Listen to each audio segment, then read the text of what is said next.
I never expected to find myself in this mess.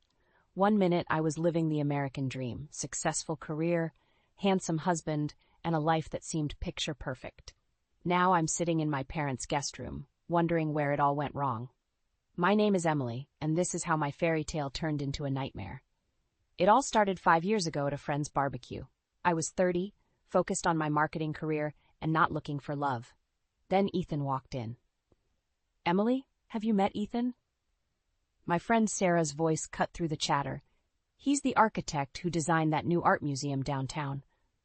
I turned and found myself face to face with the most captivating man I'd ever seen. Tall, with piercing blue eyes and a smile that could melt ice, Ethan extended his hand. "It's a pleasure to meet you, Emily," he said, his voice smooth as silk. I fumbled with my drink, nearly spilling it. "Oh, nice to meet you, too." We talked for hours that night. Ethan was charming, intelligent, and seemed genuinely interested in my work. I couldn't believe someone like him would give me a second glance.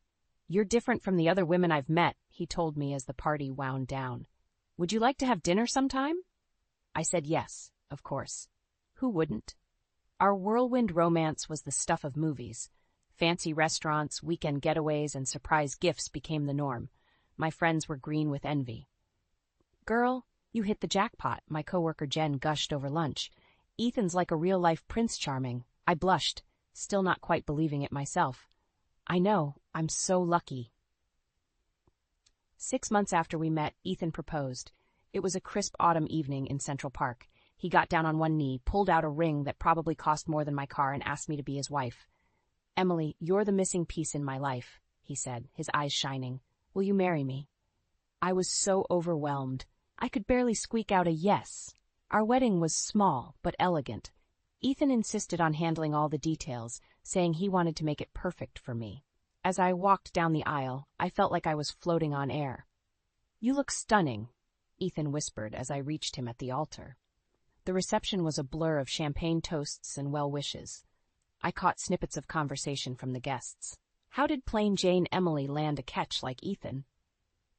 She must have some hidden talents, if you know what I mean. I tried to ignore the whispers, focusing instead on my new husband's adoring gaze. As we settled into married life, I threw myself into being the perfect wife. I wanted to prove to everyone, including myself, that I deserved Ethan. But cracks started to appear in our fairy tale facade.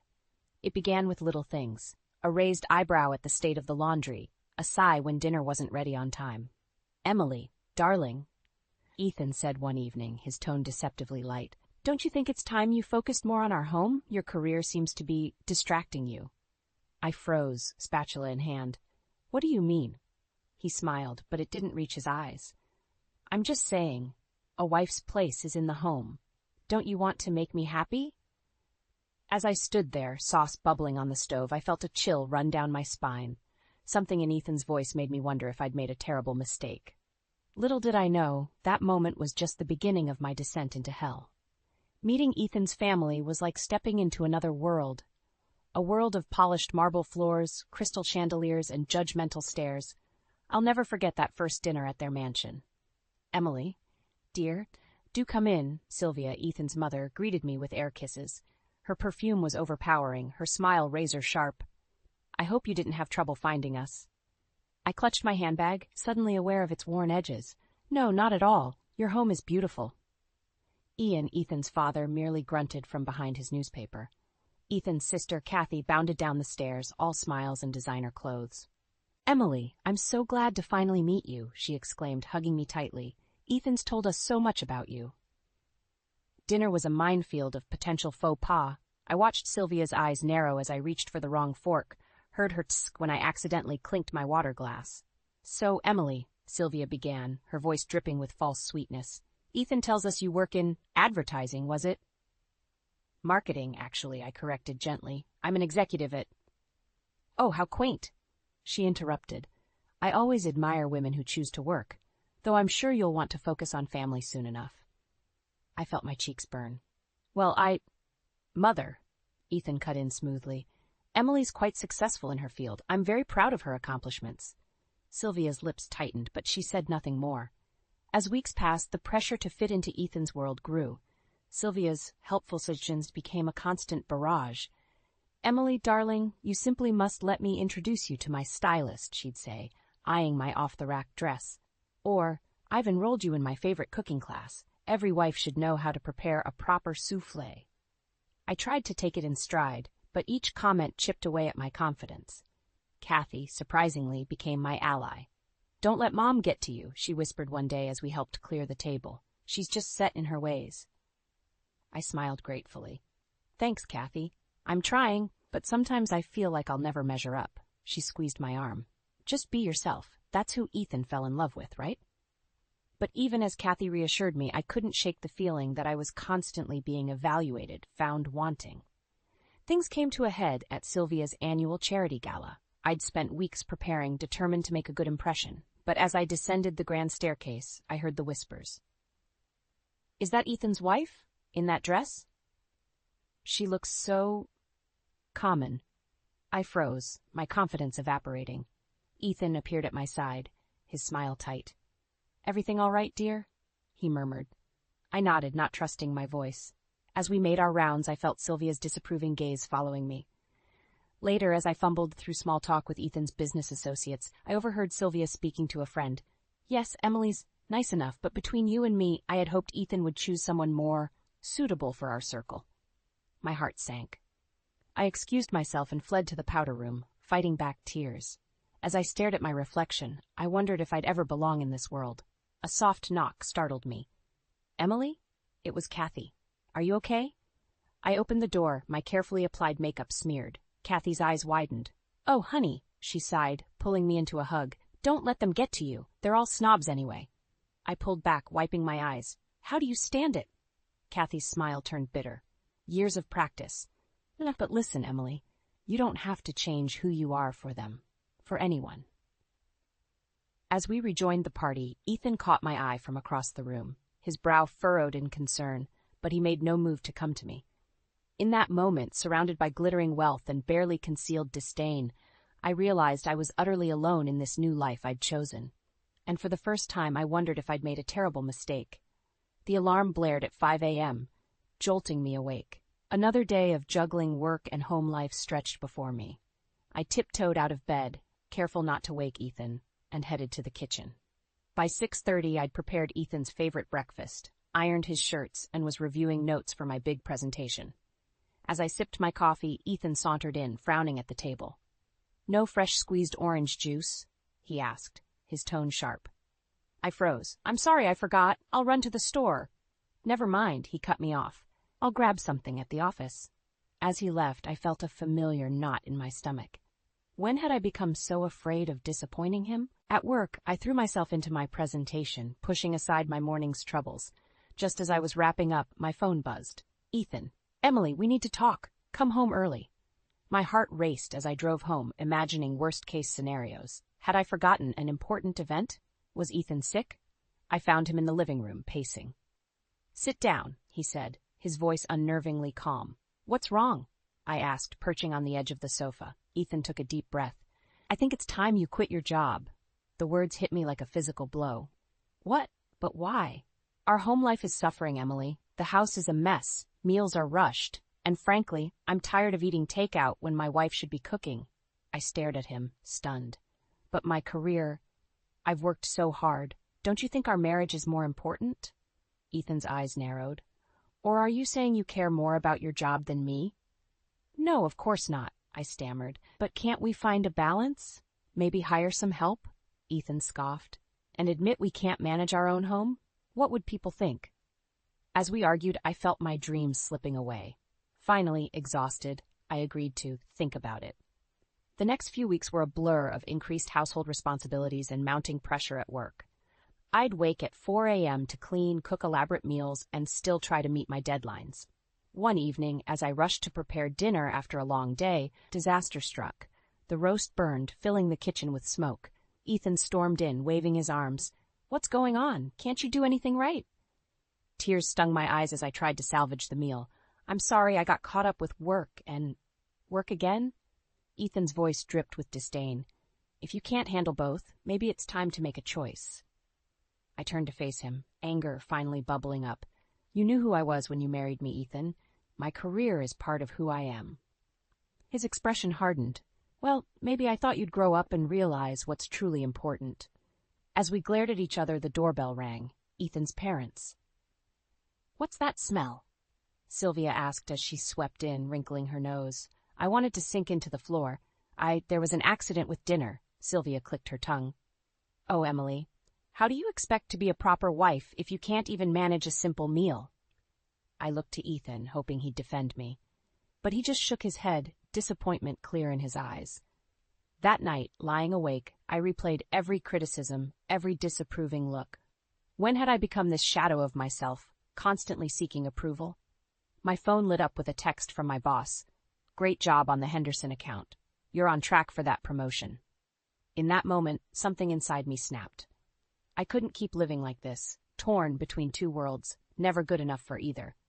As dawn broke, I made a decision. I wouldn't quit my job, but I knew this choice would come at a cost. The question was I ready to pay it?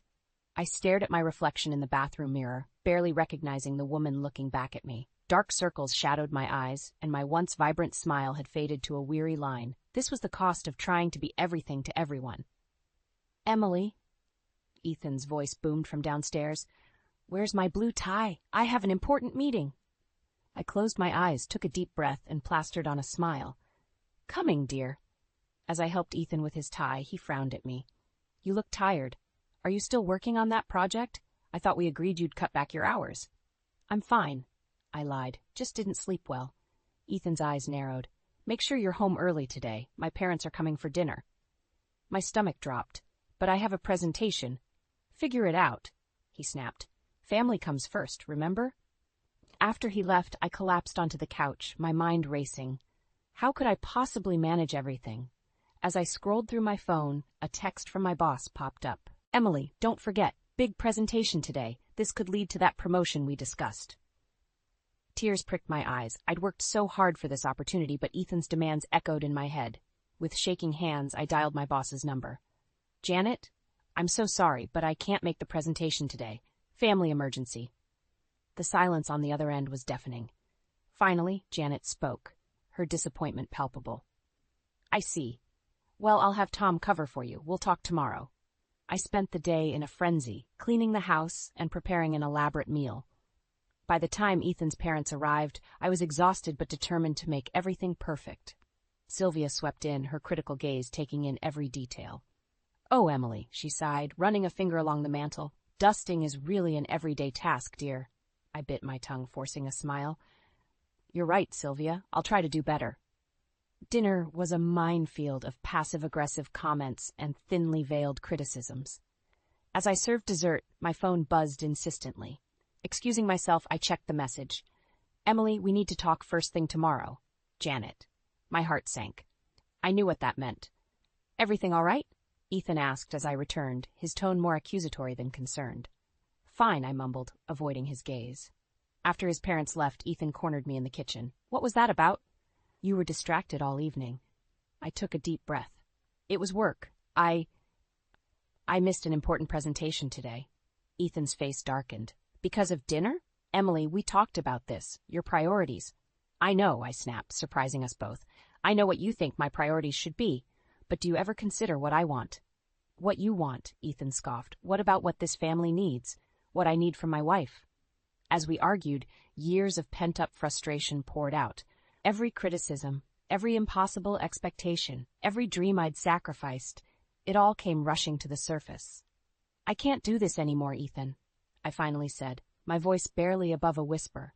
I'm losing myself trying to be the person you want me to be. Ethan's expression hardened. So what are you saying? That our marriage, our life together, isn't enough for you?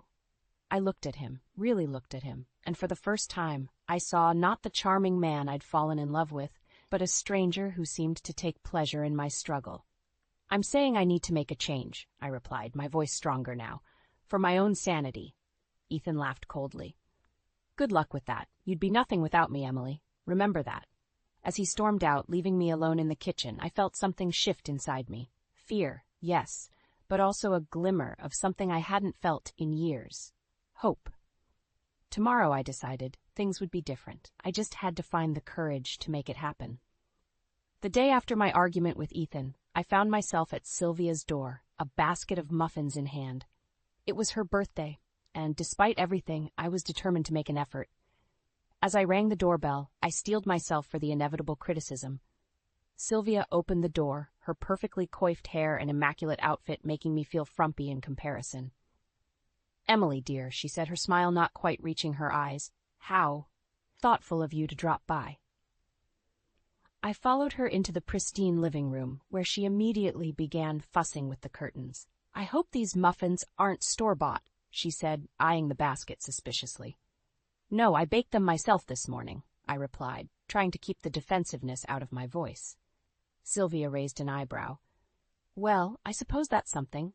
Though really, Emily, a woman in your position should be able to manage something a bit more sophisticated." I bit my tongue, reminding myself why I was here. "Sylvia, I was hoping we could talk. About Ethan, about our family." "Oh, yes," Sylvia interrupted, her tone sharpening. "Ethan called me last night. He was quite upset about your little outburst." My heart sank. Of course he had called his mother. "It wasn't an outburst," I said quietly. "I was just trying to express how I feel." Sylvia's laugh was like ice. "Feelings? My dear, marriage isn't about feelings. It's about duty, about maintaining appearances, something you seem to struggle with." As she continued to lecture me on the proper role of a wife, I felt a familiar sense of inadequacy creeping in.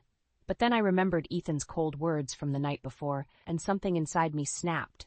"Enough," I said, my voice stronger than I expected. "I didn't come here for a lecture, Sylvia. I came to try and understand, to find some common ground, but I see now that's impossible."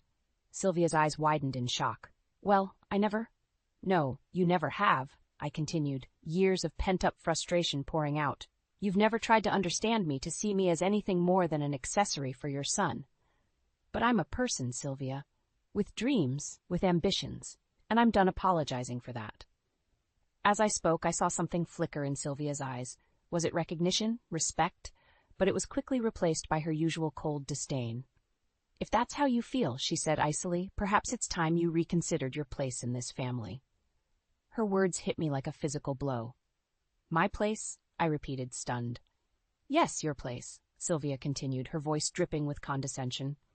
"Ethan comes from a long line of successful, respected individuals. We have standards to maintain. If you can't meet those standards, well..." She let the implication hang in the air. As I stared at her, I suddenly saw Ethan's behavior in a new light. The constant criticism, the impossible expectations, it all stemmed from here, from this woman who valued appearance over everything else. "You're right," I said, standing up. "I should reconsider my place, but not in the way you think." I walked to the door, pausing with my hand on the knob. "Thank you, Sylvia," I said, meeting her surprised gaze. "You've made things very clear." As I drove home, my mind raced. I thought about Ethan, about the life we'd built, about the woman I used to be, and I realized that somewhere along the way, I'd lost myself trying to fit into their world. Pulling into our driveway, I made a decision. It was time to reclaim my life, my identity. But I knew it wouldn't be easy. Ethan wouldn't let me go without a fight, and I had no illusions about the battles ahead. Taking a deep breath, I walked into the house, ready to face whatever came next. Because for the first time in years, I felt like myself again, and that was worth fighting for. The day Jess was born was the happiest of my life. As I held her tiny form in my arms, I felt a surge of love and protectiveness I'd never experienced before. Looking into her innocent eyes, I made a silent promise. I would shield her from the toxicity that had become my daily life. "She's perfect," I whispered, tears streaming down my face.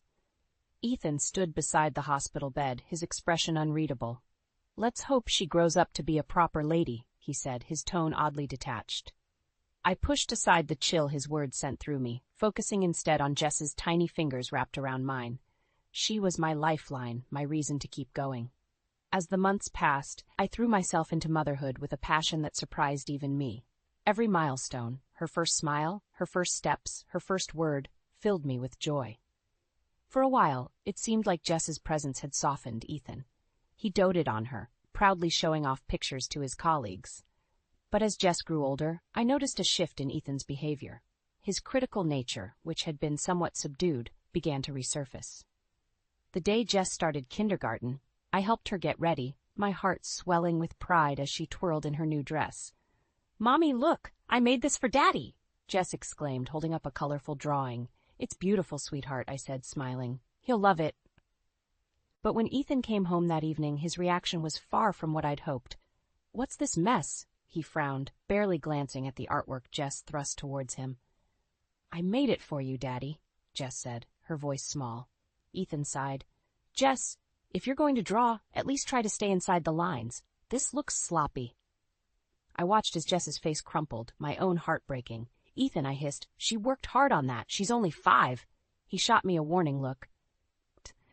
"We can't coddle her, Emily. She needs to learn to do things properly."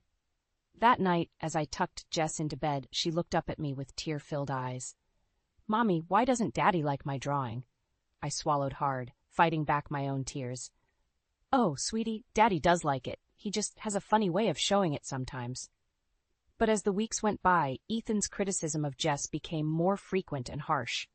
Her artwork was never good enough, her grades could always be better, even her laugh was too loud. One afternoon, I picked Jess up from school to find her unusually quiet. "What's wrong, honey?" I asked, glancing at her in the rearview mirror. She hesitated before speaking. "Mrs. Thompson asked us to draw our families today." "That sounds nice," I said, trying to keep my voice light. "Did you have fun?" Jess shook her head, her lower lip trembling. I didn't want to draw Daddy. Is that bad?" Her words hit me like a physical blow. I pulled the car over, my hands shaking on the steering wheel. Turning to face Jess, I saw the fear and confusion in her eyes, the same look I'd seen in my own reflection countless times. In that moment, everything crystallized. I thought about the years of emotional manipulation I'd endured, the constant criticism, the slow erosion of my self-worth. And now, watching it happen to my daughter, something inside me snapped. "No, sweetheart," I said, my voice stronger than I'd heard it in years. "It's not bad at all. In fact, I think it's time we made some changes." As we drove home, my mind raced. I knew what I had to do, but the thought terrified me. Leaving Ethan wouldn't be easy. He wouldn't let us go without a fight, and his family's influence was far-reaching. But looking at Jess in the mirror, seeing the spark that was slowly being extinguished, I knew I had no choice. For her sake, and for my own, I had to find the courage to break free. That night, as Ethan launched into another tirade about Jess's shortcomings, I felt something shift inside me. Enough was enough. Tomorrow, I decided, we would leave. I just prayed I'd have the strength to see it through. The morning I decided to leave Ethan dawned bright and clear, a stark contrast to the turmoil raging inside me. I'd spent the night packing essentials for Jess and me, my heart pounding with every creak of the floorboards. As I made breakfast, trying to maintain an air of normalcy, Ethan entered the kitchen, his face thunderous. "Care to explain this?" he snarled, throwing a crumpled paper onto the counter. It was Jess's latest report card, all A's except for 1 B+. I took a deep breath, steeling myself. "It's an excellent report card, Ethan. Jess should be proud." His eyes narrowed dangerously. "Proud? Of mediocrity? That B+ is unacceptable." Something inside me snapped. "No, Ethan.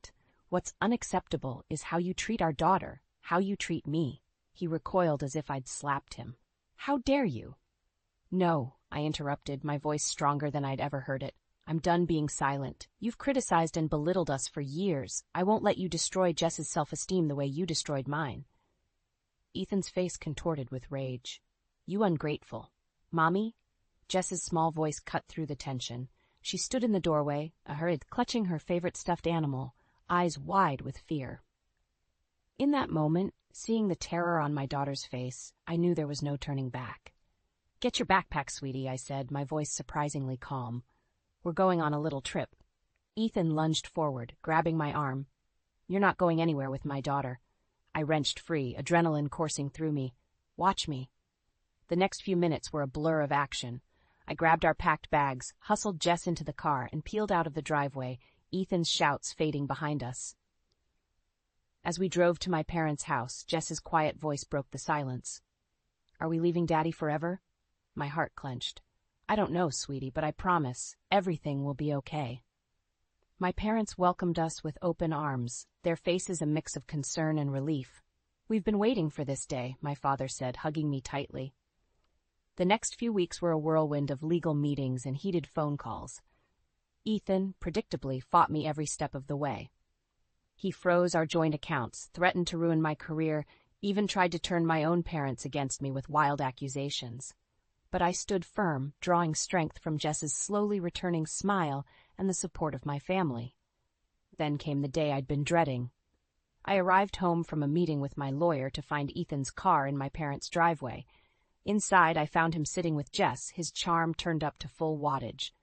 "There's my girls," he said smoothly, as if the past weeks hadn't happened.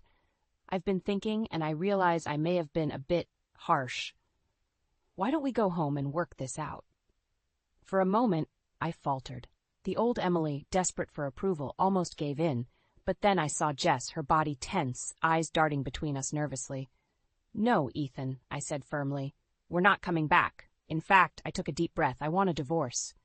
The charm vanished from his face, replaced by cold fury. "You'll regret this, Emily. I'll make sure you never see Jess again.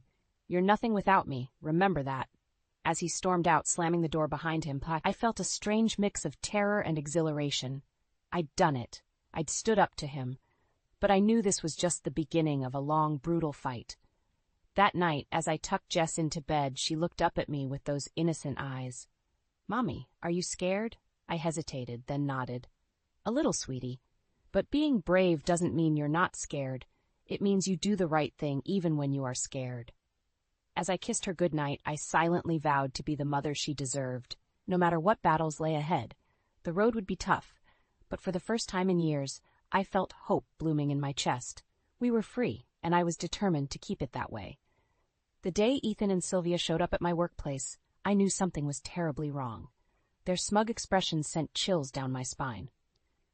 "Emily, dear," Sylvia purred, loud enough for my coworkers to hear, "we need to discuss your indiscretions." Before I could respond, Ethan thrust a photo into my hands. My heart stopped. It showed me apparently in an intimate embrace with a man I didn't recognize. The image was grainy, but unmistakably meant to be me. "How could you?" Ethan hissed, his eyes gleaming with malice. "Think of poor Jess." I stood there, stunned, as whispers erupted around me. My boss approached, concern etched on her face. "Emily, perhaps you should take the rest of the day off." Humiliated and confused, I fled the office. By the time I reached my parents' house, my phone was buzzing with messages from concerned friends and judgmental acquaintances. The photo had spread like wildfire. "This can't be happening," I sobbed to my father, showing him the picture. His eyes narrowed. "Something's not right here. Let me make a call." Days passed in a blur of anxiety and sleepless nights. I couldn't leave the house without facing accusing stares. Jess came home from school in tears, having overheard cruel gossip about her mother. Then a breakthrough. My father's friend, a retired investigator, uncovered the truth. The photo was expertly manipulated, a composite of my face on someone else's body, and the source none other than Kathy, Ethan's sister. Armed with this information, I confronted Ethan and his family. The showdown took place in my parents' living room, tension thick in the air. "Did you really think you'd get away with this?" I demanded, my voice steadier than I felt. Ethan scoffed. "Prove it." That's when my father's friend stepped forward, presenting irrefutable evidence of the photo manipulation and Kathy's involvement. The color drained from their faces. "How dare you?" I seethed, years of pent-up anger finally breaking free. "You've manipulated and abused me for years, and now this, all because I finally stood up for myself and Jess?" Sylvia attempted damage control. "Now, Emily, let's not be hasty." "No," I cut her off. "I'm done listening to you, all of you. You're toxic, manipulative people, and I won't let you hurt me or my daughter ever again." I turned to Ethan, meeting his gaze head-on. "I want full custody of Jess. You'll pay child support, but you'll stay away from us. If you fight this, I'll make sure everyone knows what you've done." For the first time, I saw fear in Ethan's eyes. He knew he was beaten. In the weeks that followed, the truth came out. Ethan's reputation was in tatters, Sylvia became a social pariah, and Kathy faced legal consequences for her role in the deception. As for me, I held my head high, supported by those who stood by me and strengthened by the ordeal. Months later, as Jess and I settled into our new apartment, I reflected on how far we'd come. My career was back on track, with a promotion on the horizon. Jess was thriving in her new school, her artwork proudly displayed on our fridge without fear of criticism. "Mommy," Jess said one evening as I tucked her in, "are you happy now?" I smiled, truly smiled, for what felt like the first time in years. "Yes, sweetie, we both are." As I closed her door, I caught sight of myself in the hallway mirror. The woman staring back at me was stronger, wiser, and finally free. The road hadn't been easy, and I knew there would be challenges ahead. But I was ready to face them, on my own terms. I had reclaimed my life, my identity, and my future, and in doing so, I'd given Jess the greatest gift of all: a mother who was whole, happy, and fiercely protective of the life we'd built together. The Emily who had once been lost in Ethan's shadow was gone. In her place stood a woman who had faced her demons, fought for her child, and emerged victorious. As I looked out the window at the city lights, I felt a sense of peace wash over me. Whatever came next, I knew we could handle it. Together, Jess and I were unstoppable.